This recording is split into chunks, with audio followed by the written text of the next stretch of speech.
Life Hacks Show. Life Hacks gives you proof hacks and tips for the best version of yourself.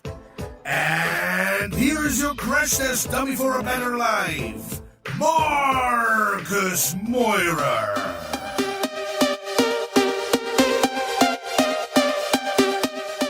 Alright guys, welcome to another episode of the Life Hacks Show, today with an international interview, and I'm very proud and happy that finally we have the time to tape a podcast together. Welcome on the show, welcome Eric. Welcome, Marcus. Welcome. I mean, I'm hosting, so not welcome. Thanks a lot for the invite. Can't wait to discuss all the topics after these wonderful 10 days in Lemnos. Yeah, this is what I wanted to ask you, because you're one of the organizers of this wonderful camp, which is a joint venture of Bitterhouse, Copass and DNX, and you're the founder of Copass. So what is your impression? What are your feelings about this camp now at the last day of the camp? Yeah, so the thing is, it was our 9th camp now, and honestly, it was really special, I think, because the size does matter, I would say, as far as camp are concerned. So smaller camps are great, but it's just another dynamic. And I think what really happened here, and all the different groups that were formed during the day, and people talking to new people every day, this was really something new. Yeah, I think also all the workshops that people self-organized, they really also took another dimension, because when you have a person and 20 people around, and a lot more choice in the workshops that you're doing, then people really have like the impression that there's really enormous value that is provided to them over the camp. Mm-hmm. I was also really blown away by the whole diverse knowledge of all the people they had. So we got like 22 or 23 workshops just out of our group with the huge topics. So every topic, whatever you can think about in the online business, is more or less covered by the participants. And when you think about it, normally a company wanting to organize a week with this amount of workshops and knowledge, this would cost a huge amount of money. Mm-hmm. And to see all those people just helping each other, sharing this knowledge with passion, and I think that's the real thing about the digital nomads and the independent workers, is they like what they're doing, and you can feel it when they explain. It's not like when they're doing a workshop, it's not like they don't expect an ROI, you know? Yeah. They just do it out of their passion. Absolutely. And that made a huge difference for me. It was a big takeaway. We definitely will keep on doing those workshops and camps. It's always an incredible experience. And same for me. It's one of the biggest key factors I always see when comparing the digital nomad movement to other movements or to other industries. For instance, I come from the online marketing scene in Germany, the SEO part, and there it's all about ROI. When I share something with you, what do I get from you? Or if you want to have the latest Google hack, you can buy it. I have an own agency. I'm self-employed, so I won't share with you anymore. In the beginning, I think it was very similar to what's happening now in the digital nomad movement, but then people got more money related. And since this movement is already now going on some years, it's still very collaborative and very open-minded and very welcoming to every new one who's stepping into it. Totally, and I think the thing is, I come from the coworking world, really. So my root is in bringing people together in a certain place, physical place, and having them collaborating. Yeah. And for me, what we're experiencing here is really the continuity of what we started with the coworking movement. Yeah. So you really have the same values, and I think for me this is those kind of experiences, and also being together, not just being alone on the road, is for me the next frontier of co-working, collaboration, and new ways of living and working. And this was really, really, because we have a critical mass. When you're 50 people, you're basically a temporary co-working space also, plus a camp and it's like a pop-up co-working space. Yeah, and it worked well, and even the internet worked properly. Uploading big files but no, otherwise it worked really well over the whole period, and people had their work done. So great experience. Everybody did a great job, especially the IT guys. Yeah, here from Surf Club Keros, it's very remote. It's an island, and Athens is like far away, and they managed to get good internet. And additionally, we secured to bring you our own internet with a satellite internet. It was a big experiment, but it also worked out at the end. It was great to have this backup. Yeah.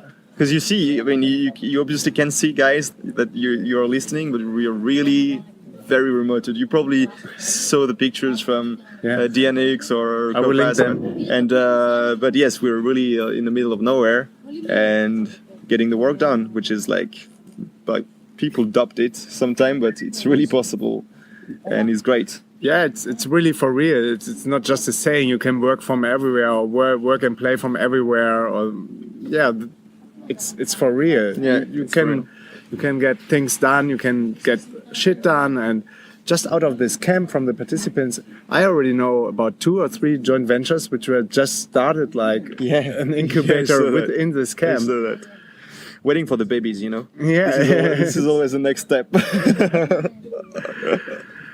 Actually, might happen in the future. We'll see.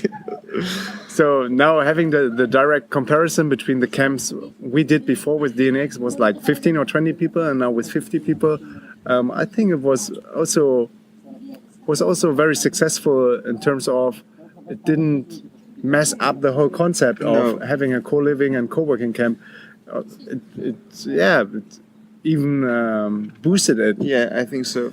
This is really like, this was for you and for us, same for us. I mean, with like majority of our camps are done with like around 20-25 people. Largest was 45, but it was for 4 days during a conference, so not the same dynamics. So here I think it was an experiment for all of us. This extended period of time, people coming really just for the camp, not for a conference that is around. Did you already do joint venture for the camps before?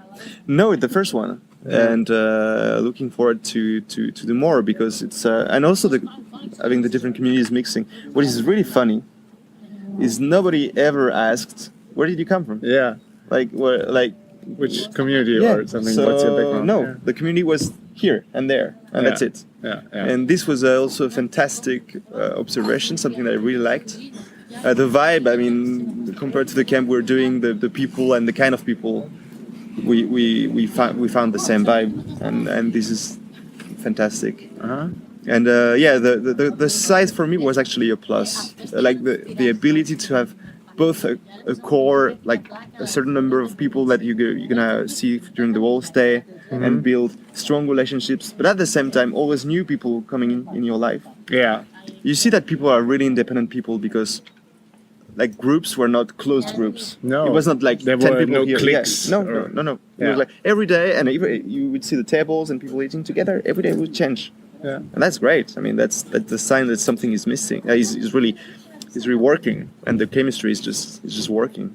I think this always happens when you bring people together with the same mindset and the same ways. And what you could also see is how much everybody inspired each other. So there were people who live a very healthy lifestyle, live a vegan diet, or wake up at 6 in the morning. Yeah, some people. Some people go for meditation. And then the group got bigger and bigger, who also stepped in and said, come on, I want to try. I go for meditation this morning.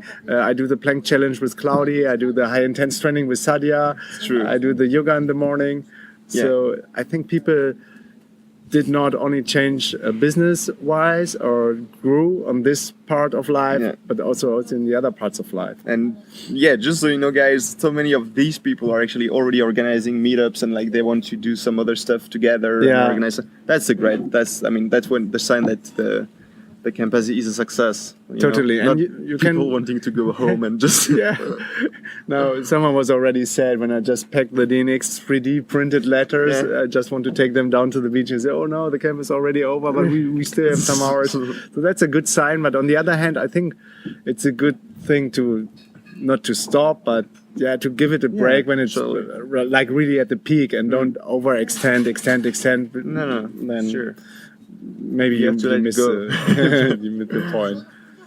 And I think also what's very cool, also what I mentioned, or what I recognize for myself, is you can read as much as you want about certain topics, following a certain diet, living healthy, doing yoga, being more productive, but it's very hard to implement it in your daily Very life. But hard. whenever you're surrounded by people who are already doing this, and you look to the right, to the left, and they're doing it, you just start to adapt. True. And this is also what helped me a lot, to hang out with like-minded people. And this was one of the reasons why we started these camps like 1 year ago. Yeah, totally. Like you can see the willpower of people increases. Like it merges between people, and every people has more willpower. Like you said, we're waiting for the first babies, huh? When everything merges. When you merge too far. Yeah, and you were just talking about your background as running a co-working space, or even 2 co-working spaces, and just witnesses how it started with all the co-working scene and industry. So please tell me a little bit more how you got involved in all this co-working movement and co-working stuff. Sure. I mean, for me, like the way I got involved in co-working is the same as like the same way I got involved in digital nomadism somehow. It's just I do stuff that I need for myself usually. So the first thing when you get out of school, because I really graduated and straight went into creating a co-working space with my 2 brothers. And the thing was like, and when you looked at the situation back then, and you're like, you've been a student, you always worked remotely with your groups, your working groups, your teams. You've been working from various places, like libraries, the school, sometimes from your home. When was this? It was in 2009. And then you suddenly you should enter the corporate world and change all of that. And you're like, hey, it's weird. I mean, I did actually good work, not this way, not the traditional way. And then you look at the situation and you see, okay, you got new tools. You can actually do your work from many places. So work is no longer a place. It's just what you're doing. And the thing is, the other stuff that we also acknowledged was that, yeah, sure, but the social aspect of work is very important. And the community is very, very important, especially when you're freelance, because also your network is your biggest asset.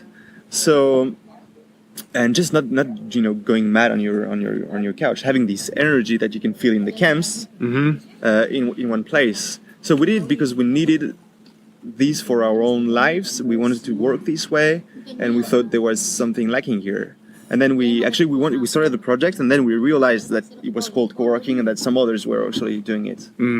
So yeah, and that's exactly the same way I got involved with digital nomadism, because you start a co-working space for flexible people because you want to work this way, and you end up with a space that you have to run and you have to go every day. Yeah. And the more I got friends with many co-working space managers over the planet, and was like, oh, there is this huge infrastructure that has been laid down and that allows us not to work just from one place but from many places. And for me it was like the internet at the beginning. At the beginning of the internet, you had like local networks, people who share data on a local level, and then you started connecting those local networks, and then you build up something that is much more powerful and actually a different usage. It's not just about sharing files between colleagues. It's about creating a new way of producing and consuming data. And for me, the co-working was like that. You had those local hubs. Then when you started connecting them together, you actually had an infrastructure that allowed you to be productive and to meet new and inspiring people anywhere you go. So the camp is really the continuation of what I've been working on first with Mutinery and the local co-working space, and then Copass. The camps are really like at the frontier. It's like I don't care about like calling something co-working or not. I'm not like, it's not the point. The point is that how do you work, and working with inspiring people, and now in even more inspiring places. This is for me the ultimate goal that I've been looking for since I started the co-working thing. Okay, it's like connecting the dots now, like all of what you already experienced and the values you already saw somewhere, and the I tell you, when I even before I actually opened the co-working space in Paris, we were in Lanzarote, in the Canary Island, with my brothers, and we went to an island, beautiful island called La Graciosa. Okay. It's a very small island, and we saw a super tiny village that was so cute, and we said, one day people would work from those places. Wow. And because I mean, back then you didn't have the density needed, and you didn't have the awareness of the concept of coworking and digital nomadism to do something like that. Yeah. But it seemed obvious. Those places are so beautiful, and you know, at the end of the day, it's about like the choice we have all made is all about being happy and free, and so. Which also then benefits all other aspects of life, not Exactly. just the business perspective. You can also inspire people better because you're happy. And coming back to all these workshops without thinking about what is my ROI, my return on investment, is I think because the people are just happy in the now. They don't expect something. They are not rushed anymore, or just Yeah, it happens actually. Like connections and work happens, but it's not a prerequisite. So it's like it's exactly the same when in the coworking sphere. Mm-hmm. Like the magic of coworking is that actually people end up working together doing projects. But if people come for that, somehow you break the magic. Yeah. People have to come because they want to. Yeah. And things happened because people are nice and skilled. But if they come expecting, hey, at the end of the camp, hey, I did not do any business. Yeah, that sucks, Yeah, it sucks totally. It's also because maybe you were in this kind of mood that you didn't have any business, because people can feel it. Yeah. People are looking for genuine relationships, and then those relationships end up being work relationships most of the time, like often. But it should not be the main goal. So if you don't contribute, you just mess it all up. This concept, and people, I think, they will identify it very quickly. It's somehow comparable to like what's happening in Berlin at the moment. There are some very hip districts of Berlin, like Prenzlauer Berg, where all these creative, cool people were, all these alternative sprayers, punks, and everybody wanted. Some people had lots of money. We call them the Schwaben in Germany. They wanted also to be cool and just to pay for the coolness, and then go into Prenzlauer Berg and live there because they want to be as cool as these people. But then more Schwaben came, and the cool people just moved away to Neukölln and Kreuzberg, and now they live on their own in Kreuzberg. I'm all very unhappy because they expected something different. You have this kind of being spontaneous and just being yourself, not expecting something, and it's very important. As soon as you think it's something that is due, then you start losing it. Yeah. Tell me some more about your project Copass, because I really love it and I really love the idea. So what was the idea behind running a co-working space and then setting up something like Copass? What is it all about? So yes, again, like I briefly mentioned right before, is really about getting friends with so many people, seeing so many amazing co-working places around, and also knowing that we probably won't be the guys that want to open 1,000 spaces. It's like it's really tough. It's tough, and it's more for the real estate. I think if you want to go big, then you become a realist. I mean, you lose the vibe. Yeah. There's the chemistry is hard to reach. So for me. And it's a lot of risk, it's a lot of money involved. It's raising money. So when you raise money, you're not independent anymore. You actually become the kind of employee of somebody else. With a moral clout on your head. Even though on the paper you're still the founder or the owner. Exactly. So it's a path that we didn't really want to take with our space. Our space was like people we really cared about, and we're not ready to sell them somehow. So we met all those incredible spaces, incredible people that are very collaborative as well. And still, the idea of being able to work anywhere in any of those spaces and not just one was like, for us, it was like, at some point it became obvious. We're like, I can go to Berlin and keep on working from this cool working space and meet people there. And that's how it started. So the whole idea of Copass is that it's a network of spaces. We've got 600 over 70 countries. How many spaces? 600 spaces. Wow. And so it's tough work to reach out to every single co-working space? Actually, it's really not the thing that we like. We really had a network from the beginning that were really friends, people that became friends. And then it's like just, people hearing about the concept, and we had one new space every day signing up to the platform, and we don't really do anything. The only moment when we contact spaces like do cold calling, is when we have some of our users that want to go somewhere and we don't have space. So they can ask for spaces Exactly. or recommend And spaces. yeah, exactly. And the great stuff is we call the space and we say, hey, here's what we're doing, and there is a user that wants to come to your space. So for them, it's a lot more concrete, it's a lot more real than just signing up to a platform and having nobody that comes in the next 3 months, it's 4 a months. good trigger. Yeah. So they have a direct experience Yeah. of how it works and if they like it or not. Yeah. So yes, what we did is like taking all those spaces and creating memberships on top of them, just like your membership in a regular co-working space. But instead of being able to use your day only in one space, you can use in any of those 600 spaces. And so that's the vision. Now we are still working on it. Lots of things we're doing. The community is growing, and very happy about that. We started the camp also because for us the community aspect was one of the most important stuff. So we wanted to keep it real and see the people. Yeah. And To get in touch with the people who are using your products and love what you're doing, right? Yeah. The only paradox about Copass is many of the users are not all of them are Nomad. Many of them actually use it in the same city. We've got 30 spaces in Paris, for instance. Many of them use it in Paris. This is what I also recognize going into co-working spaces in tropical places like Bali, where we just have been in Ubud, and Canggu Bali is a complete different community and vibe with lots of digital nomads. Then checking into a co-working space in an urban city, in an urban place. So there are many like remote employees and who just check in there every day.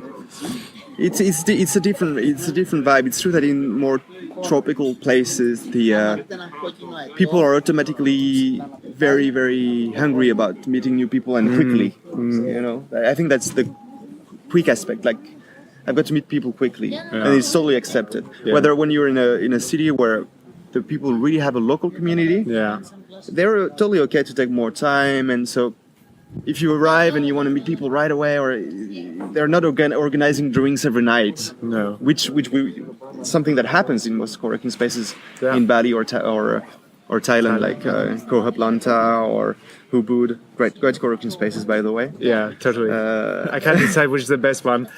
For many times people approach me and say, wow, what is the number one co-working space you've ever been? Because we check into many co-working spaces whenever we travel. I say, well, I can't decide, man. But the thing is, if you decided, we would stop being a digital nomad. Yeah, that's right. And I have to check in there every day and buy a membership. Diversity, I mean, the other thing that we liked about Copass is, for us, it was diversity. Just being able, some people like to really be in the same co-working space all the time. Most of the pattern that we see on Copass is people having a main space where they spend like maybe 70% or 80% of the time. Like and their home space? Yeah, their home space. Exactly. We call it the mothership. The mothership, yeah, that's a good call. And then people gravitate around, and sometimes they have meeting in another part of the city, or sometimes they just want to change perspective and not being with people they know because they know they're gonna talk too much.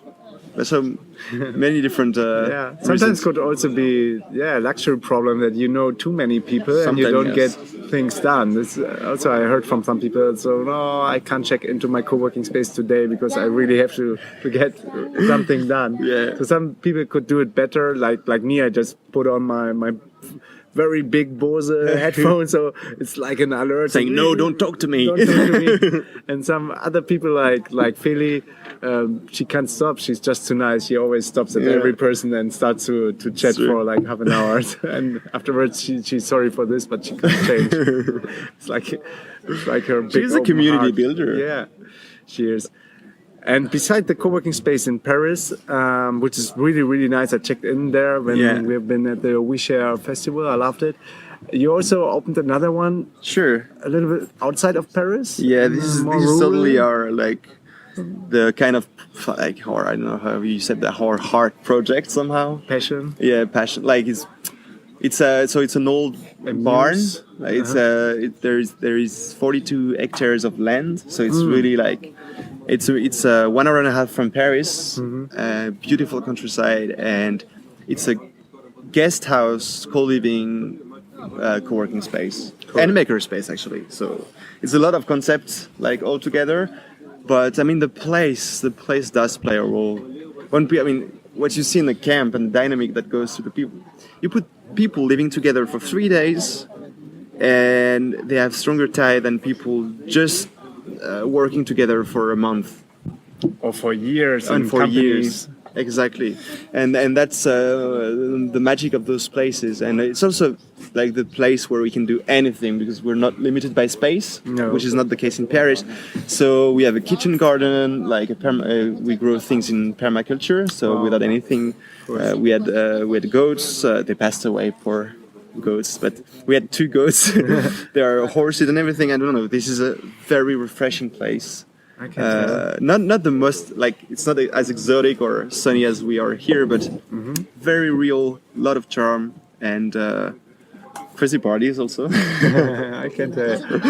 And this is also a new movement or something like a trend I see that especially the people who check in to city co-working spaces regularly, they need somehow something like a detoxing or getting just out of the city, not too far away because they can't afford to travel that much as other people could, but just hanging out for a weekend at just outside the city. That's definitely a big trend, and the thing is the digital nomadism is just one aspect of the global phenomenon. Yeah. And part of this global phenomenon is the more mobility at work and the ability for people to change workspace and work style according to what they need. So when you think about it, if the office is not an obligation anymore, then it becomes a tool, right? So you're going to change tool according to what you need to do.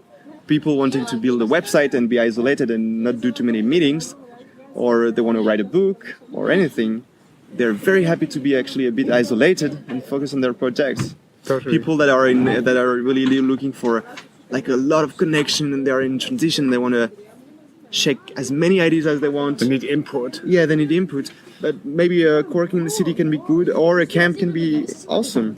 You know, Totally. because so you use those workspaces as a tool. It's not like you just change tool because according to what you need.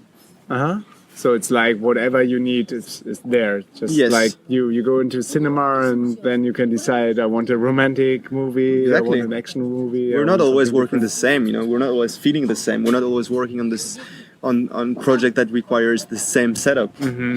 Right? So me and my girlfriend Philly, we also recognize whenever we travel to very remote places like here or on the Philippines, Anido, we are way more creative than being somewhere else, and especially knowing this now, whenever we want to do some business development and have to take some really tough business decisions, we go in the most remote place which we can find. Yeah, I think what you say is very interesting. It's like about being conscious about that.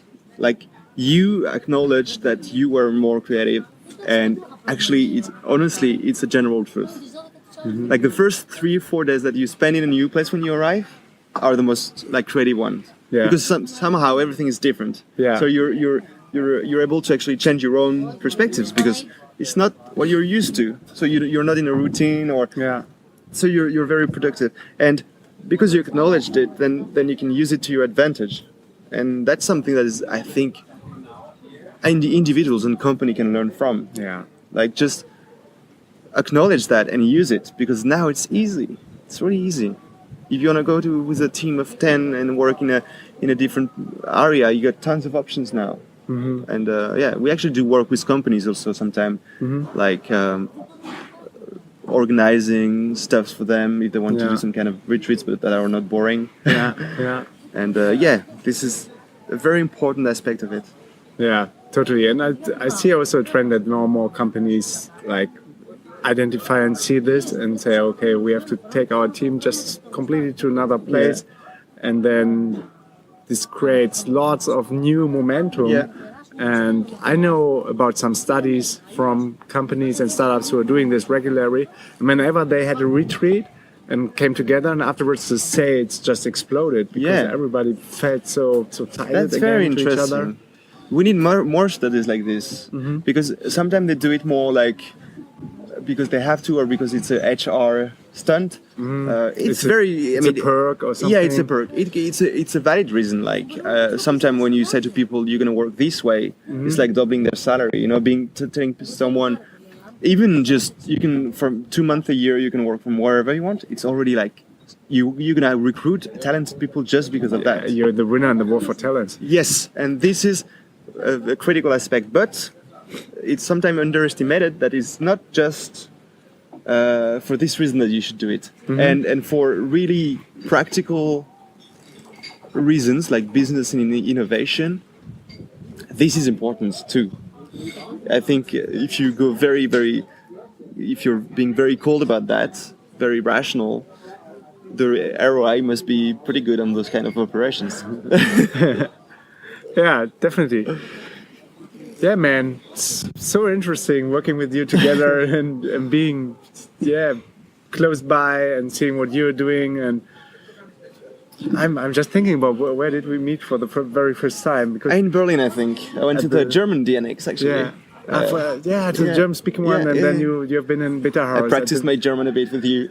At the entry, and so this is Eric from Copass, and I think this is a great example how it could work. Like, vice versa, or in life we met like 2 or 3 times before this camp, but we always felt very strongly connected because of our similar mindset. We checked into some Skype calls, but I was 100% sure that it would work with you guys, and this is what I think. Also, many people don't get how could you start a joint venture, go such a risk with someone you don't meet regularly. It's spontaneous. And also like a little disclaimer, like ad that I do for you because, but just go to the DNX because if I hadn't gone, we wouldn't be there right now probably. So then we have countless stories about people going to this conference and meeting and doing projects. So, guys, if you're interested in the movement, this is the place to be. Thank you. I think no better word to close this interview. It's always hard to say it yourself, but from an outside perspective, I can tell it. It's even better, yeah. Thank you very much, Eric. Thank you for co-organizing with us this great camp here. Thank you. It was really great, and looking forward for the next adventures. Yeah, same for me. And thanks for all the effort you're putting into this movement and all your. Just thank you for being great. Thank you. Thank you, Marcus. Okay. Peace and out, guys. Bye.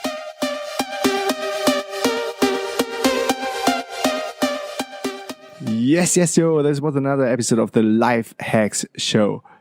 If you love what you're listening to and can use some of the tools and hacks we are sharing on the Life Hacks Show, I would be more than happy if you can give me a review or rating on iTunes. Follow me on facebook.com/Meurer Marcus and just ping me and give me some feedback that would mean the world to me. So long, have fun, peace and out.